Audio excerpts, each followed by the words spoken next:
స్వేచ్ఛ టీవీ ప్రేక్షకులకు స్వాగతం. ఒకరి మాటలు మరొకరు దొంగచాటుగా వినటం అనేది చాలా తప్పుగా, చాలా నీచమైనటువంటి కార్యక్రమంగా భావిస్తారు. అలాగే పెద్ద స్థాయిలో అంటే ప్రభుత్వాల స్థాయిలో ఒకప్పుడు బ్రిటిష్ వాళ్ళు భారతీయ దేశభక్తులు ఎవరైతే ఉన్నారో, స్వాతంత్ర పోరాట యోధులు ఎవరైతే ఉన్నారో వాళ్ళ యొక్క ఉత్తరాలని సెన్సార్ చేయటం అనేది గతంలో జరిగినటువంటి పరిస్థితి ఉంది. అది వలస ప్రభుత్వం, విదేశీ ప్రభుత్వం, ఒక దోపిడీ ప్రభుత్వం.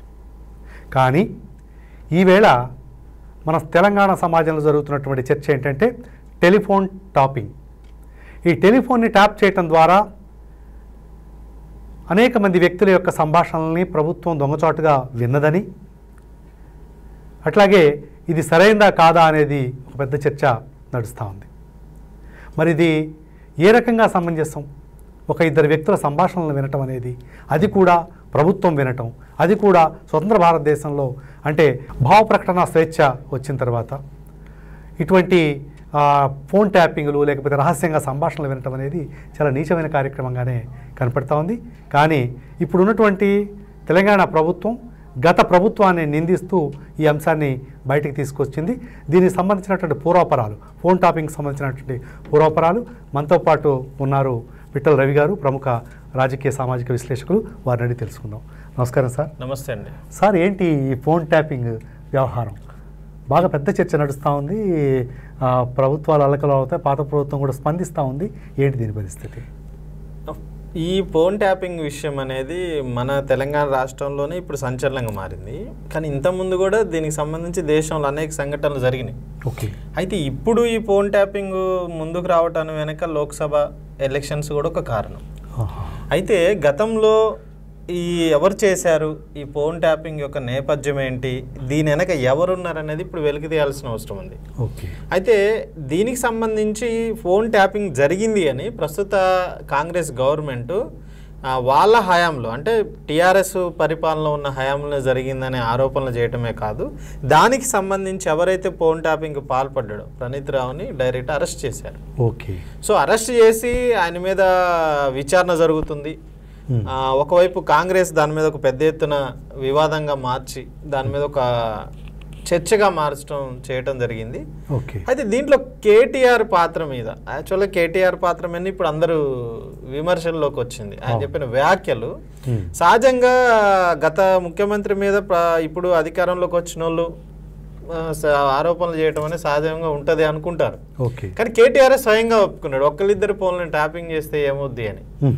సో అంటే ఆటోమేటిక్గా ట్యాపింగ్ చేయడానికి మేము ప్రయత్నం చేసినవన్నీ ఉండాలి, లేక కొద్దిమంది అన్నా చేసినవన్నీ ఉండాలి.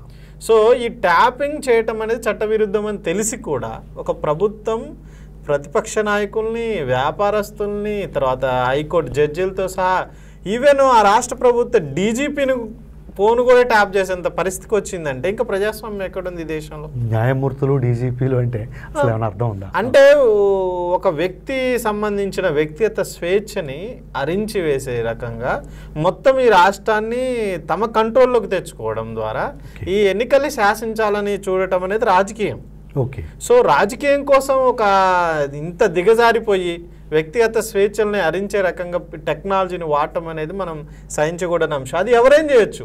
గతంలో టీఆర్ఎస్ చేసిందా విచారణలో తేలాలి. ఒకళ్ళు ఇప్పుడు కాంగ్రెస్ మీద కూడా రివర్స్ ఆరోపణలు చేస్తుంది బీజేపీ, కాంగ్రెస్ కూడా ప్రయత్నం చేసిందని. కానీ గతంలో బీజేపీ మీద కూడా ఇదే రకమైన ఆరోపణలు వచ్చినాయి. ఓకే. గతంలో పెగాసస్ చెప్పండి సార్. పెగాసస్ తీసుకొచ్చి ఆ సాఫ్ట్వేర్ని కొనుక్కొచ్చి మరీ మన దేశానికి సంబంధించిన ప్రముఖ రాజకీయవేత్తలకు సంబంధించిన మొత్తం ఫోన్ ట్యాపింగ్ జరిగింది అని విచారణలో తేలింది. సో అప్పుడు దోషి బీజేపీగా నిలబడింది సెంట్రల్ గవర్నమెంట్ లో. సో ఇక్కడ రాష్ట్ర బీజేపీ ఏం చెప్తుంది, ఇప్పుడు దీన్ని సిబిఐ విచారణ చేయాలి, దాన్ని ఉపయోగించుకొని ఇప్పుడు కాంగ్రెస్ కూడా అదే పని చేస్తుందని చెప్తున్నారు. ఇక్కడ మనం చూడాల్సింది రాజకీయాలు కాదు, అది ఎవరు ఉపయోగించుకున్నా తప్పే. అది కాంగ్రెస్ ఉపయోగించినా తప్పే, అది బీజేపీ ఉపయోగించినా తప్పే, టీఆర్ఎస్ ఉపయోగించినా తప్పే. ఇది ఒక వ్యక్తిగత స్వేచ్ఛని మీద దాడిగా మనం పరిగణించాల్సిన అవసరం ఉంది. ఓకే. ఇంకొక మాట అండి, ఇది కేవలం రాజకీయ నాయకుల వాళ్ళ వ్యూహాలని కనుక్కోవటం కోసం మాత్రమే ఉపయోగించారా, లేకపోతే ఆర్థిక లావాదేవీల్ని కంట్రోల్ చేసుకోవటం, డబ్బు సంపాదించడం కోసం కూడా ఉపయోగించారు? అసలు ఒక ఫోన్ ట్యాపింగ్ అంటే చాలా అర్థాలు వస్తాయి. ఓకే. రాజకీయ నాయకుల మీద ఇక్కడ వచ్చిన ప్రధాన ఆరోపణ ఏంటంటే, ఒకటి ఎన్నికల్లో అభ్యర్థులకు సంబంధించిన దాని మీద ఫస్ట్ ప్రయోగం చేశారని. అంటే అభ్యర్థులకు సంబంధించి ఎక్కడ ఎవరెవరితో మాట్లాడుతున్నారు, ఎవరెవరిని కలుస్తున్నారు, డబ్బు ఎక్కడ చలామణి అవుతుందనే మొత్తం ఇన్ఫర్మేషన్ తీసుకొని వాళ్ళ డబ్బుని కట్టడి చేయడం ద్వారా, వాళ్ళని పట్టుకోవడం ద్వారా, ఈ స్వయంగా పోలీస్ డిపార్ట్మెంటే అంటే గవర్నమెంట్ ఆర్డర్ తోటే జరిగిందనేది ఈ ప్రణీత్ రావు చెప్తున్నాడు డైరెక్ట్ గా. మాజీ ఇంటెలిజెన్సీ చీఫ్ కూడా దీంట్లో ప్రభాకర్ రావు భాగస్వామ్యం ఉండని ఇప్పుడు పెద్ద ఎత్తున వార్తలు వస్తున్నాయి. ఆయన్ని కూడా విచారణ చేయాల్సిన వస్తుంది. అసలు ఇంటెలిజెన్సీ డిపార్ట్మెంట్ అంటేనే మొత్తం రహస్యాలు తెలిసిపోతాయి. రాష్ట్రంలో ఏం జరుగుతాయి అనేది రోజువారీగా ఇంటెలిజెన్సీ విభాగం రాష్ట్ర ప్రభుత్వాన్ని ఫీడింగ్ ఇవ్వాలి, ఇది జరుగుతున్నది అనేది. కానీ అట్లాంటి చట్ట ప్రకారం చేయాల్సిన పనుల్ని అనైతిక పద్ధతులకు ఉపయోగించుకొని అభ్యర్థుల మీద ప్రయోగించడం ద్వారా ఎన్నికల్లో గెలవాలన్న ఒక ప్రయత్నం జరిగిందనేది దుర్మార్గం. అంటే ఒక ఎన్నికల వ్యవస్థని, ఒక ప్రజాస్వామ్యాన్ని కూలదోసేంత ఒక పరిస్థితికి ఈ టాపింగ్ నెట్ వేయబడ్డదని మీరు అన్నది కరెక్టే ఉందండి. ఇప్పుడు ఎన్నికల్లో డబ్బు ఒక పార్టీ పంచుతుంది. ఆ పంచే పార్టీని పట్టుకోవటం కోసం వీళ్ళు మన ఈ ట్యాపింగ్ పద్ధతిని ఉపయోగించారు. దీంట్లో తప్పే ఉంది చెప్పండి. అది కూడా తప్పే. ఎందుకు తప్పు? యాక్చువల్గా ఏంటంటే ట్యాపింగ్ నిబంధనలు ఉన్నాయి. ట్యాపింగ్ ఎవరి ఫోన్ పడితే వాళ్ళ ఫోన్ ట్యాపింగ్ చేయకూడదు. నీకు అనుమానం వచ్చినంత మాత్రాన ట్యాపింగ్ చేయడానికి కుదరదు. ఎన్నికల్లో డబ్బులు పంచుతున్నారంటే పట్టుకునే బాధ్యత ఎవరిది? పోలీసులది. అంత మాత్రాన ఎన్నికల సంఘం కానీ లేకపోతే అన్ని రాజకీయ పార్టీల మీద లేదా అభ్యర్థుల మీద నిఘా పెట్టి వాళ్ళు ఏం మూవ్మెంట్ చేస్తున్నారని చేయటం అనేది చట్టం ఒప్పుకోదు.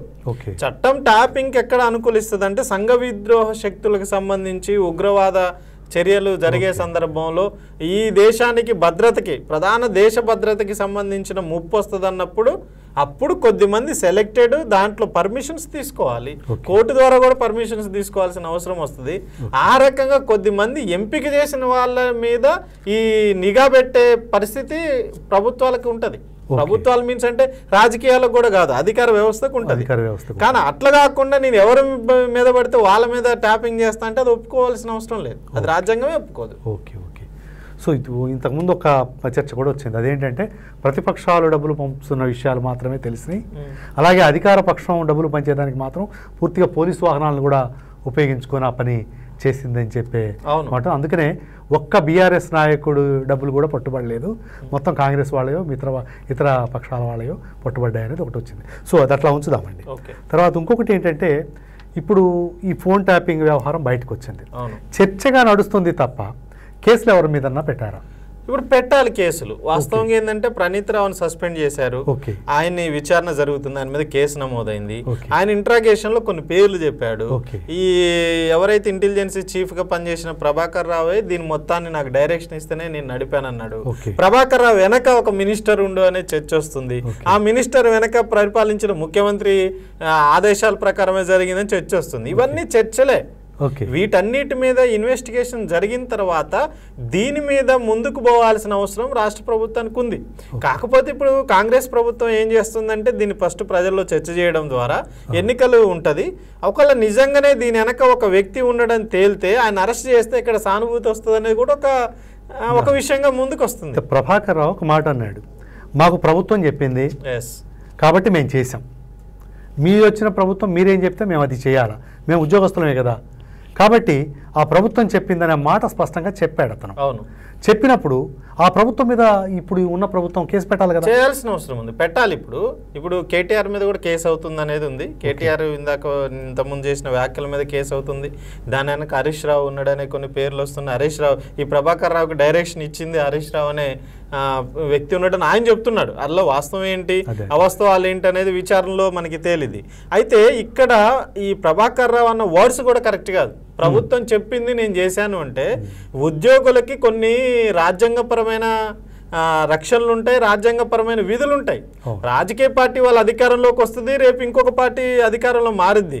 ఒక ప్రభుత్వం చెప్పినంత మాత్రాన అనైతిక పనులు చేయడానికి ఉద్యోగులు సిద్ధంగా ఉండాల్సిన అవసరం లేదు. మీరు అన్నది కరెక్టే.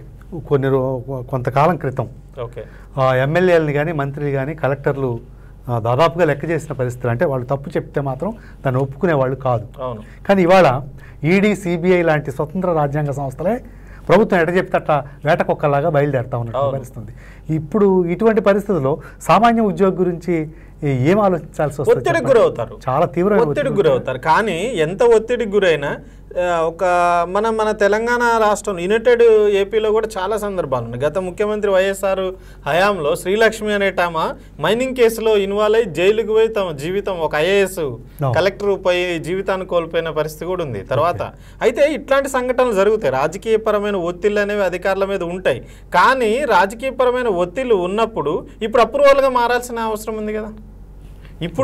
ఇప్పుడు ప్రభాకర్ రావు ముందుకొచ్చి లేదు ఓపెన్గా విచారణకు సహకరించి నిజమే అది పలానా వ్యక్తి చేశాడు ప్రభుత్వం అనగానే కాదు కదా, ఎవరు ఇచ్చారు, ప్రభుత్వంలో ఏ వ్యవస్థ నుంచి ఏ వింగ్ నుంచి మినిస్టర్ నుండి నీకు ఆర్డర్ వచ్చిందా, లేదు ముఖ్యమంత్రి స్వయంగా చెప్పారా, ఇట్లా కొన్ని విచారణకు సహకరించాలి. కానీ ప్రభాకర్ రావు సహకరించట్లేదు. యాక్చువల్గా ప్రభాకర్ రావు లేడు ఇంకా ఊళ్ళో కూడా, విదేశాల్లో ప్రభాకర్ రావు ఉన్నాడు. ఇప్పుడు ఆయన తీసుకొచ్చి విచారణ చేస్తే తప్ప దీని వెనక ఎవరున్నారనేది స్పష్టత వచ్చే అవకాశం మనకు కనిపించట్లేదు. అయితే ఇక్కడ ఏంటి అంటే కాంగ్రెస్ కూడా మెతక వైఖరి అనేది సరైనది కాదు. ఎందుకు మెతక వైఖరి అంటే ఈ ఎలక్షన్స్లో ప్రతిపక్ష పార్టీల నాయకులను అరెస్ట్ చేస్తే అదొక సెంటిమెంట్గా మారిద్దనే ఆలోచన చేస్తున్నారు. కానీ వాస్తవంగా ఇప్పుడు సరైన విచారణలో ఎవరైతే తేలుతారో వాళ్ళ మీద యాక్షన్లో పోవాల్సిన అవసరం ఉంది. ఒకవేళ వీళ్ళు పోతే సెంట్రల్ గవర్నమెంట్ కూడా ఇన్వాల్వ్ కావచ్చు. ఒక రాష్ట్రానికి సంబంధించిన ఇష్యూయే కాదు, ఫోన్ ట్యాపింగ్ ఇష్యూ అనేది నేషనల్ ఇష్యూ. కానీ బీజేపీ ఏముంటుంది, సిబిఐ విచారణ డిమాండ్ చేస్తుంది బీజేపీ. అసలు ఎంత విచిత్రం అంటే బీజేపీ రాష్ట్ర శాఖ అధ్యక్షుడు సిబిఐ విచారణకి డిమాండ్ చేయటం అంటే అసలు సిబిఐ ఎవరు వేయాలి? అదే బీజేపీ ప్రభుత్వం వేయాలి, కేంద్ర ప్రభుత్వం వేయాలి. కేంద్రంలో బీజేపీ ఉంది. ఒకవేళ సిబిఐకి నువ్వు డిమాండ్ చేస్తే డైరెక్ట్ నువ్వు సిబిఐ విచారణ చేపించవచ్చు, డైరెక్ట్ దాంట్లో ఎవరో దొరుకుతారు. కానీ అక్కడ బీజేపీ రాజకీయ డ్రామానే ఆడుతుంది. కాబట్టి పొలిటికల్ డ్రామా నడుస్తుంది తప్ప జరగాల్సిన యాక్షన్ జరగట్లేదు. ఇంకొకటి మీరు ఇందాక అడిగిన దాంట్లో రాజకీయపరమైనవి కాదు, ఇప్పుడు కోర్టు జడ్జీలకు సంబంధించిన వాళ్ళ ఫోన్ ట్యాపింగ్స్ జరిగినాయి అన్నారు, హీరోయిన్స్ ట్యాపింగ్ జరిగింది అంటున్నారు, వ్యాపారస్తుల ఫోన్ ట్యాపింగ్. ఇది ఒక అరాచకం అండి ఒక మాటలో చెప్పాలంటే. ఎందుకు జడ్జీలకు సంబంధించిన ఫోన్ ట్యాపింగ్ జరిగింది అంటే న్యాయ వ్యవస్థని ప్రభావితం చేసినట్టు. అంటే న్యాయ వ్యవస్థని కంట్రోల్ చేయడం అంటే ఒక రకంగా ఈ దేశంలో తీర్పులను కూడా ప్రభావితం చేయడమే, రాష్ట్రంలో వచ్చే అన్ని తీర్పులను ప్రభావితం చేయడమే. హీరోయిన్లకు సంబంధించిన విషయంలో చాలా పెద్ద ఎత్తున మీడియాలో చర్చ జరుగుతుంది. వాళ్ళ మీద వేరే రకమైన దాడులు జరిగినాయని, వాళ్ళ లొంగ తీసుకోవడానికి ట్యాపింగ్ చేసి ప్రయత్నం చేశారని ఒక చర్చ జరుగుతుంది. వ్యాపారస్తుల దగ్గర ఫోన్ ట్యాపింగ్ చేసి వేల కోట్ల రూపాయల ఎలక్షన్ ఫండ్ని తీసుకున్నారని చర్చ జరుగుతుంది.